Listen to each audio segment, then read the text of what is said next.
दोस्तों आप सभी का मेरा दोस्तों आप सभी को मेरा नमस्कार। इस वीडियो में हम बात करने वाले हैं उत्तर प्रदेश एसआई में जो आपका कॉन्स्टिट्यूशन और मूल विधि से जो सवाल पूछे जाएंगे उसको आप कैसे हैंडल कर सकते हैं, आपकी तैयारी किस तरीके से होनी चाहिए और कौन से ऐसे एरियाज है जिस पे आपको बेसिक फोकस करना चाहिए। तो सबसे पहले अगर हम बात करें तो आपको पता है कि आपका जो ऑब्जेक्टिव एग्जामिनेशन यानी जो वस्तुनिष्ठ एग्जामिनेशन होने वाला है उसमें मूल विधि एवं संविधान का जो सेक्शन है, अगर हम बात करें जनरल नॉलेज का, तो जनरल नॉलेज का जो आपका सेक्शन है जीके का, उसमें टोटल आपके 40 क्वेश्चंस होंगे। कितने क्वेश्चंस होंगे? 40 क्वेश्चंस होंगे और इनका जो वेटेज होगा वो होगा 100 मार्क्स का। कितना होगा? 100 मार्क्स का। यानी एक सही उत्तर आपको कितने मार्क्स दिलाएंगे?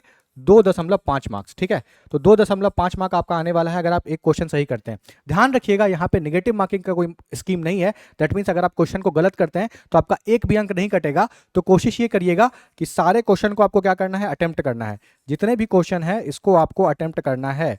ठीक है, एक भी क्वेश्चन छोड़ना नहीं है। क्यों? क्योंकि अगर गलत होगा तो कोई भी नंबर नहीं कटेगा। चलिए अब हम बात कर लेते हैं कि हमें मूल विधि एवं कॉन्स्टिट्यूशन में क्या पढ़ना है, यानी बेसिक लॉ और कॉन्स्टिट्यूशन में क्या पढ़ना है। ठीक है, इसके बारे में बात कर लेते हैं। तो बेसिक लॉ और कॉन्स्टिट्यूशन को यहां पे देखिएगा।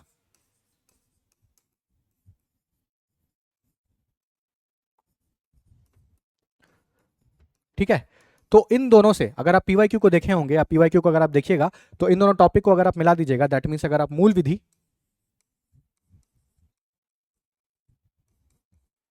और यहां पे संविधान के बारे में बात करें, ठीक है, तो इन दोनों से मिला करके मूल विधि का आप लगा लीजिए तो 5 से 7 प्रश्न आपको हर साल मूल विधि से पूछे जाते हैं। और वहीं संविधान के बारे में बात करें तो 16 से 18 प्रश्न या 15 से 17 प्रश्न आपके संविधान से पूछे जाते हैं। तो इन दोनों को अगर आप जोड़िएगा तो लगभग आप लगा लीजिए कि 22 से 23 यानी टोटल 22 से जो 23 सवाल है आपके संविधान एवं मूल विधि से पूछे जाने वाले हैं। तो अपने आप में बहुत बड़ा मोटा हिस्सा है। ठीक है, अब इसकी तैयारी कैसे करें? तो सबसे पहले हम बात कर लेते हैं मूल विधि को लेकर के। किसको बात कर लेते हैं? मूल विधि को लेकर के बात कर लेते हैं कि मूल विधि की तैयारी आप कैसे कीजिएगा।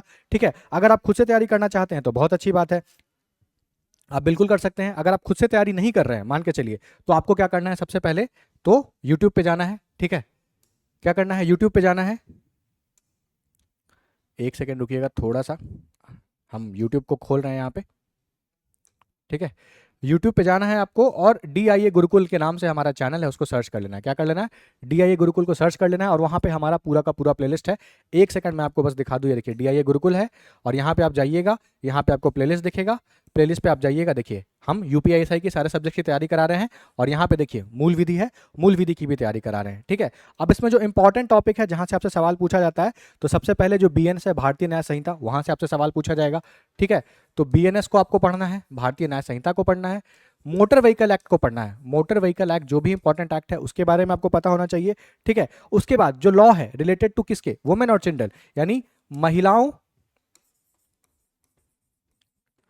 एवं बच्चों के लिए जो भी लॉ है इंपॉर्टेंट वो आपको ध्यान में देना है, वो भी आपसे पूछे जाते हैं। तो BNS पढ़ लीजिएगा और साथ ही साथ एक जो बहुत इंपॉर्टेंट है आपको पता ही होगा, वो है आपका ट्रैफिक रूल और नेशनल सिक्योरिटी। ठीक है, तो ट्रैफिक रूल की भी जानकारी आपको होनी चाहिए। ठीक है, ट्रैफिक रूल और अगर सिक्योरिटी रिलेटेड कोई लॉ है तो आपको वो भी पढ़ना पड़ेगा। तो ये कुछ की एरियाज हैं, इसको आपको सही से पढ़ना है। तो आपका अगर 5 से 7 क्वेश्चन पूछ रहा है तो 5 या 6 क्वेश्चन आप इजीली आसानी से सॉल्व कर लीजिएगा। इसके साथ आप क्या कीजिएगा? एक टॉपिक और पढ़ लीजिएगा, उसको हम कहते हैं ह्यूमन राइट्स। क्या कहते हैं? ह्यूमन राइट्स, मानवाधिकार। ठीक है, जो कि आपको बेसिकली पढ़ाया जाएगा संविधान में भी। तो ये तमाम चीजें आपको पढ़ना है। ये हम किसके बारे में बात कर रहे थे? ये हम बात कर रहे थे मूल विधि को लेकर। किसके बारे में बात कर रहे थे? मूल विधि को लेकर के बात कर रहे थे। इन तमाम टॉपिक्स को आपको पढ़ लेना है। ठीक है, अब हम बात कर लेते हैं कॉन्स्टिट्यूशन यानी संविधान को लेकर के बात कर लेते हैं। तो यहाँ पे देखिए संविधान की भी क्लास चलाई जा रही है जो कि मैं खुद लेता हूँ। अभी हमारे संविधान के क्लास में बेसिकली आपको नागरिकता पढ़ाया गया था, तो आप अभी तक हमारे चैनल को सब्सक्राइब नहीं किए हैं तो कर लीजिएगा, है ना। और जैसे ही अगर आप हमारे क्लास में पढ़ते रहिएगा तो आपको इन तमाम चीज़ों की जरूरत नहीं है, क्योंकि हम PYQ, प्रैक्टिस MCQ, तमाम चीज़ों को डिस्कस कर रहे हैं। बात कर लेते हैं संविधान को लेकर के। ठीक है, संविधान में देखिए आपसे सबसे पहले जो है क्या पूछा जाएगा, तो कुछ कोर टॉपिक्स हैं जो हर एग्जामिनेशन में पूछे जाते हैं, जाहिर सी बात है UPSI में पूछा जाएगा। तो सबसे पहले आपसे पूछा जाएगा फंडामेंटल राइट। ठीक है, फंडामेंटल राइट सबसे पूछा जाएगा। उसके बाद आपसे क्या पूछा जाएगा? DPSP, directive principles of state policy, ये आपसे पूछा जाएगा। ठीक है, ठीक है, मौलिक अधिकार पूछे जाएंगे, DPSP पूछा जाएगा, फंडामेंटल ड्यूटीज पूछे जाएंगे, जो आपके कर्तव्य है, फंडामेंटल ड्यूटी हो गया। इसके साथ और क्या पूछा जाएगा? तो इसके साथ पार्लियामेंट के बारे में, जो हम यूनियन के बारे में बात करते हैं, ठीक है, यानी केंद्र सरकार जो पूरा का पूरा यूनियन है वो कैसे काम करता है, इसके बारे में पूछा जाएगा। फिर आपके बारे में किसके बारे में पूछा जाएगा? तो जो स्टेट्स हैं, ठीक है, जो राज्य है, राज्य स्तर पे किस तरीके से कानून वगैरह चलता है उसके बारे में पूछा जाएगा। फिर आपको जुडिशरी यानी न्यायपालिका है उसके बारे में पूरा पढ़ना पड़ेगा। सुप्रीम कोर्ट किस तरीके से काम करती है, हाई कोर्ट किस तरीके से काम करता है, इसके बारे में पढ़ना होगा। यही जुडिशरी के बारे में बात करें, अगर इस टॉपिक को स्पेशली उठा लें तो जुडिशरी से आपसे स्पेशल सवाल पूछा जाता है। दैट मीन्स जो इंपॉर्टेंट सुप्रीम कोर्ट के जजमेंट से आपसे उससे भी सवाल पूछा जाता है। कुछ इंपॉर्टेंट जजमेंट जहां से बार बार सवाल पूछा गया है, सबसे पहले आप देखिएगा जो केशवानंद भारती केस है, ठीक है, केशवानंद भारती केस जो है वहां से आपसे सवाल पूछा जाता है, ठीक है।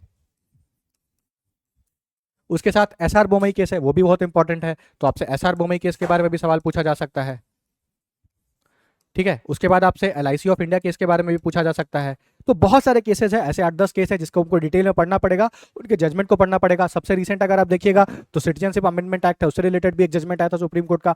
आर्टिकल 370 से रिलेटेड सुप्रीम कोर्ट का जजमेंट था। अभी हाल ही में इलेक्शन कमीशन जो भी स्पेशल इंटेंसिव रिवीजन कर रही है बिहार को लेकर के, उस पर भी सुप्रीम कोर्ट का जजमेंट है। तो कहीं ना कहीं सुप्रीम कोर्ट के इंपॉर्टेंट जजमेंट्स को भी आपको पढ़ना पड़ेगा, यहां से भी आपसे सवाल पूछे जाते हैं। तो हमने बेसिकली क्या देख लिया, हमारा जो पूरा का पूरा हम जनरल नॉलेज के बारे में बात करते हैं तो उसका 3 पिलर है। पहला तो आपका हो गया मूल विधि, जिसको हम फंडामेंटल लॉ भी कहते हैं, ठीक है। उसके बाद संविधान, जिसको हमने यहाँ पे देख लिया है, जो भी इंपॉर्टेंट पार्ट है संविधान के, जो भी इंपॉर्टेंट टॉपिक है वो तो हम पढ़ ही रहे हैं, तो संविधान हो गया। और संविधान पढ़ने के बाद इससे जुड़ा हुआ जो भी करंट अफेयर्स होगा, जो भी सुप्रीम कोर्ट का जजमेंट होगा, जो भी सुप्रीम कोर्ट का जजमेंट होगा या उससे जुड़ा हुआ जो भी करंट अफेयर्स होगा उसको भी आपको कराया जाएगा। तो अगर आप इन 3 टॉपिक को सही तरीके से पढ़ते हैं, सही तरीके से रिवाइज करके जाते हैं और साथ क्या करते हैं, प्रीवियस ईयर क्वेश्चंस यानी जो पिछले साल जो भी आपसे सवाल पूछा गया था, अगर आप प्रीवियस ईयर क्वेश्चन सही से कर लेते हैं और साथ ही साथ इन टॉपिक से जुड़े हुए एमसीक्यू सवाल को सॉल्व कर लेते हैं, तो मुझे ऐसा लगता है कि जो भी आपसे 22-25 सवाल पूछे जाएंगे तो आप आसानी से 22 सवाल तो उसमें सही कर ही लेंगे, ठीक है। 22 सवाल तो आप उसमें सही कर लेंगे, तो आप समझ लीजिए कितना बड़ा वेटेज आने वाला है। और इन तमाम चीजों की तैयारी के लिए आपके साथ हम बने हुए हैं, आपके साथ हम लगे हुए हैं, पूरा कमिटमेंट है हमारा। कैसे? तो आपको यहाँ पे कुछ नहीं करना है, आपको सिर्फ यूट्यूब पे जाना है, डीआईए गुरुकुल चैनल को सब्सक्राइब करना है, सारे सब्जेक्ट्स का प्लेलिस्ट बना हुआ है, एक एक करके सारे प्लेलिस्ट को देख डालिए, पढ़ डालिए, एमसीक्यू को प्रैक्टिस कर डालिए, और ये वादा रहेगा आपसे कि हम जो पढ़ाएंगे एग्जामिनेशन में आपसे वहां से सवाल जरूर पूछा जाएगा। मेरा नाम है शुभम गुप्ता। इसी तरह के इंटरेस्टिंग वीडियोस को देखने के लिए सब्सक्राइब करें हमारे चैनल डीआईए गुरुकुल को। धन्यवाद।